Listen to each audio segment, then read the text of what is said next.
I don't come from a musical family at all. My mum actively disliked music most of the time. She came to see things I wrote, didn't usually like them and would tell me, but she came to see Mrs. Harris and she loved it. So my mum died last autumn, and when she passed away and I found myself with a little bit of money from her estate, I just thought, what if I put that money into making a recording happen? Because she would have loved it. And I think if she was here, she'd be saying, do it. For goodness sake, do it. There's all these people that are getting a lot of joy out of being here and doing what they do after being caged up for so long.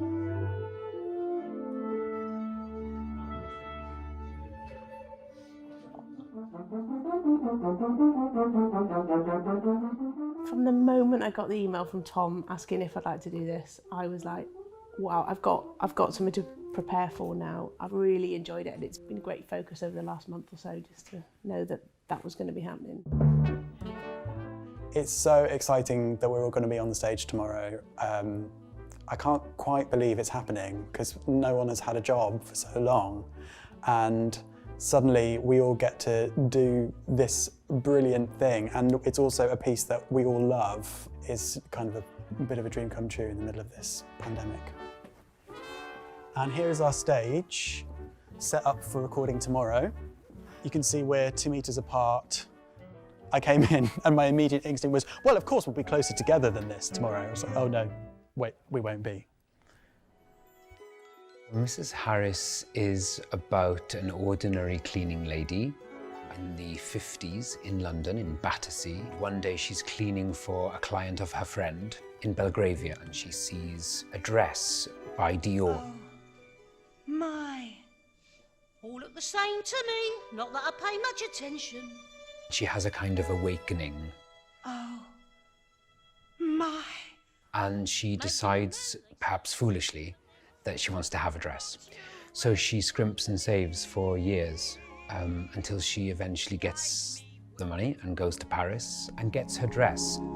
Life don't get better than this. The unique silhouette, the pinched waist, Surely. the bold length. But in a way, it's not about a dress. It's about a person of a certain age letting go of something in her past and choosing to kind of step outside of her own life experience. And in doing that, she unwittingly transforms the lives of people around her. And that's just part of her kind of magic gift that comes with her innate kindness. Something for you I could not resist. I'm seeing Mrs. Harris in a new light because she's a lonely person. And we've all been in lockdown and we're all very lonely, we're missing our trade. Ah yeah, it's nice to be back. Towards the end of the show, all her friends rally round to support her, and it's been a bit like that for us really in our profession, that all of our musician friends have been out of work and freelancers, and you know, just dropping in on each other, texting each other, making sure we're all okay, FaceTiming and things like that. How you guys doing? Hey! Chan-chan! Hey! Yay! The first time I heard about this show was in the middle of my very first labour with my son Felix. Flowers for Mrs. Harris was the most astonishing first experience for work as a mother, and I'm just delighted to have been a part of it. And now my 4.5-year-old son, you can often catch him singing little bits of Flowers for Mrs. Harris around the kitchen. It's definitely a part of our family, this piece. Mrs. Harris. I played for the first production up at the Sheffield Crucible, for the Chichester Festival Theatre production a couple of years later, and now for the recording back here. It's lovely to be on the stage and to remember that people usually sit here watching plays, normally. I don't think anything can prepare you for now. Nothing. You know, I've been freelancing for nearly 20 years and I haven't faced anything like this yet. I was quite fortunate that I qualified for the self-employed income support grant, but my self-employed husband didn't. He had been in the armed forces for 10 years prior to this, and 2 years ago decided he wanted to build up a business as a photographer. And because he was too newly self-employed, he didn't qualify for the self-employed income support grant. So That was a big shock to us as well, that we were just then relying on my wage and he didn't get anything at all. So yeah, we are now on the universal credit ladder. So that's also been a shock because I never thought I'd have to do that in my life. So yeah.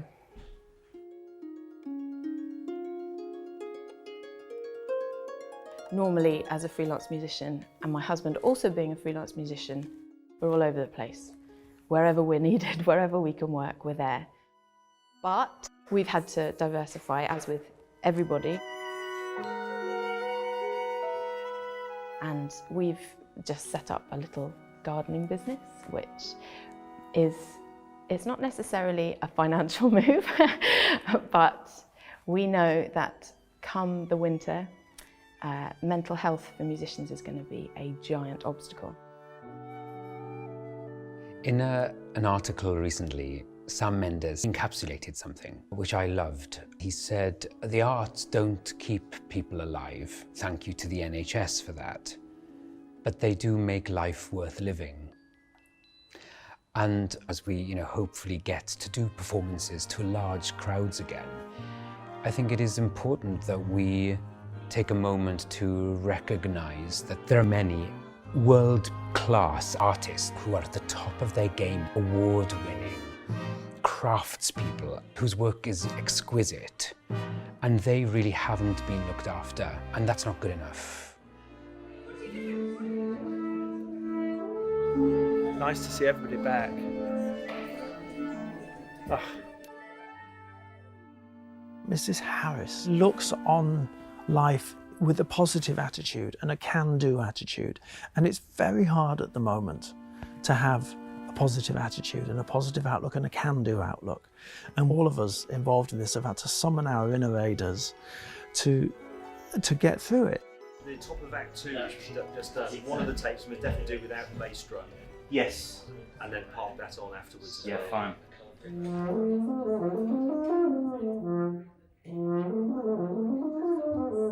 So when brass players play, a load of saliva forms at the bottom of their instrument and they let it out with a key, usually just onto the floor. That's obviously a problem with COVID. So tomorrow they have their very own saliva bucket. The only time I've ever had a bucket with me during a performance was probably a night after press night or something, yeah.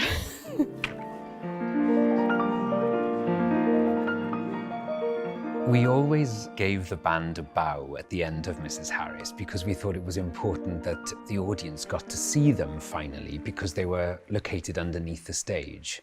But of course, recording the album, we're recording it on the stage. And so the band are going to be sharing the space with the actors. And that's really exciting and in a way symbolic, because it means that, the music couldn't happen without them. They're an intrinsic part. And while, for spatial reasons, they had to be understage, it's right that today and over these few days, they get to really own the main space and share that with the actors, because it really was a shared endeavour. 3, 4. My dear Madame Harris, you gave me such joy in our brief time together. It's just been the best feeling being back in a theatre. All my fondest admiration, Albert. Everyone was totally on form and the singers were just astonishing.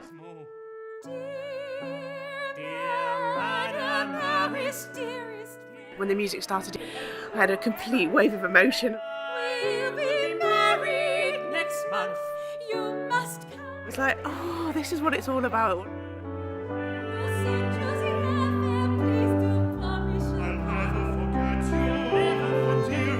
We're really proud of everyone. Everyone did amazingly. With not much rehearsal. And of course, little Harris for... It's everything that's been building. It's just the culmination of a lot of hopes and a lot of dreams, coupled with the fact that it's been a wonderful chance for people to shine and do what they do. And I don't know when it will be, when we can next do it, but this has just felt really special.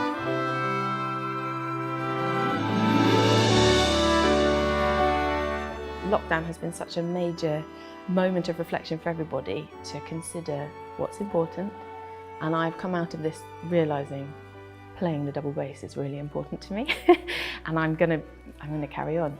I just love it too much, I have to carry on.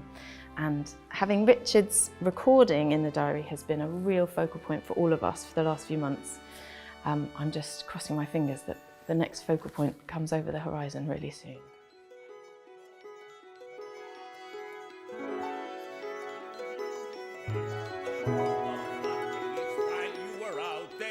Just a way to say thanks. So Mrs. Butterfield may have let slip you've been on an adventure. I entered my pictures like you said in a competition, and I only went and won. What a balmy, bloody, brilliant thing to do. Thanks to you, Mrs. Harris, thanks to you. So I thought, what the hell? I'm going to have a go at something new. And what do you know, gone and bagged myself some customers. And guess what I learned, what I found? Me foxtrot isn't fast, but it's sound. I owe you more than I can say, Mrs. Harris. And what's more, I can pay you at last. So thanks.